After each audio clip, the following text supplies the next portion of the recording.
Alors là, Kylian Mbappé est dans la merde. José Mourinho vient de prendre la parole sur ses vilaines déclarations sur Arbeloa hier. Et on a même Florentino Pérez qui vient de le convoquer. Comme vous le savez, après le match hier, Kylian Mbappé était complètement en roue libre. Étant donné qu'hier, il n'a pas été titulaire à son retour de blessure, il a tout simplement dit, les gens disaient que ça n'avait aucun sens que je joue 90 minutes à chaque match. Ensuite, nous sommes allés en Copa del Rey, je n'ai pas joué et nous nous sommes fait éliminer. En gros, il sous-entend que sans lui, c'est compliqué. Il a également lancé des pics à Arbeloa qui étaient pisse jusqu'à là. En zone mix, lorsqu'on le demande pourquoi il n'a pas été titulaire, il reprend, pourquoi je n'ai pas été titulaire aujourd'hui? Demandez au coach. Arbeloa m'a dit que j'étais le quatrième attaquant de l'équipe, je dois accepter son choix, travailler dur pour être meilleur que Mastantuono, Gonzalo Garcia et Vini. Déjà là, de un, sans même parler du fait qu'Arbeloa a démenti cette déclaration, c'est un gros manque de respect envers ses coéquipiers, surtout envers Vini. En fait, ce mec, je crois, dans sa tête, il se croit supérieur à tout le monde, même au Real Madrid. Parce que comment un joueur peut enchaîner ce genre de dinguerie au Real Madrid et que rien ne se passe? C'est vraiment une folie. Il est clairement en train de se foutre de la gueule d'Arbeloa. Il dit, nous avons bien démarré la saison, puis nous avons perdu en deuxième partie de la saison. Ça fait très mal, j'ai l'impression que nous avions un style de jeu, une structure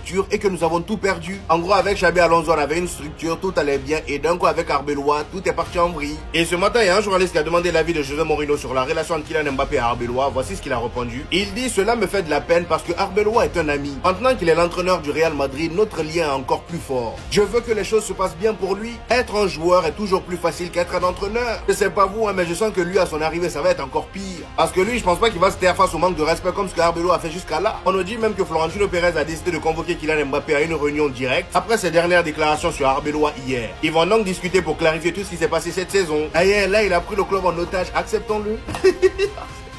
Non mais là c'est une folie. La liste de l'équipe de France pour la Coupe du Monde vient de sortir les amis. Et autant vous dire qu'il y a de très gros absents. Au poste de gardien les amis on retrouve Mike Maignan, Brice Samba et Risser. Risser qui d'ailleurs il y a quelques jours a été élu meilleur gardien de la saison en Ligue 1. Pour la ligne de la défense les amis on retrouve Lucas Digne, Malo Gusto, Lucas Hernandez, Théo Hernandez, Ibrahima Konaté, Jules Koundé, Saliba, Upamecano et Lacroix. Au milieu les amis sont convoqués Adrien Rabiot, Aurélien Tchouaméni. Totalement mérité pour Tchouaméni malgré qu'il a goumé notre capitaine. Pour vous dire il a même été élu meilleur 6 de la saison en Ligue 1. À ses côtés, on a également Warren Zahir Emery, totalement mérité aussi. Le gars avec le Paris Saint-Germain en ce moment, c'est un monstre. Et dire qu'il y a quelques mois, il n'était même pas convoqué avec l'équipe de France. Il était en grande difficulté, il s'est donné les moyens et on l'a appelé. Ensuite, on a Manu Koné et N'Golo Kanté. Sans surprise, Kamavinga sera pas de la partie. Le gars tout au long de la saison, il n'a pas été terrible. Et franchement, s'il avait été appelé à la place de Warren, ça aurait fait énormément parler. Le gars, il passe son temps blessé, même dans les performances, c'est pas terrible. On termine avec l'attaque, les amis, la zone la plus flippante. Sont convoqués Thuram, Olysée, Kylian Mbappé, Mateta. Déjà, juste avec ça, on est bien. Tu mets Thuram en pointe, Kylian Mbappé à gauche, Olysée à droite. Mais c'est pas tout. On a également Désiré Doué, Ousmane Dembélé, Ryan Cherki. Cherki qui malheureusement n'a pas été nominé pour le trophée du meilleur joueur de la saison en première ligue. Alors que pour moi, il aurait totalement mérité pour sa première saison en plus de ça avec Manchester City. Ce qu'il a fait est énorme. À ses côtés, on aura également Barcola et pour terminer, Akliouche. Bref, donnez-moi vos avis en commentaire.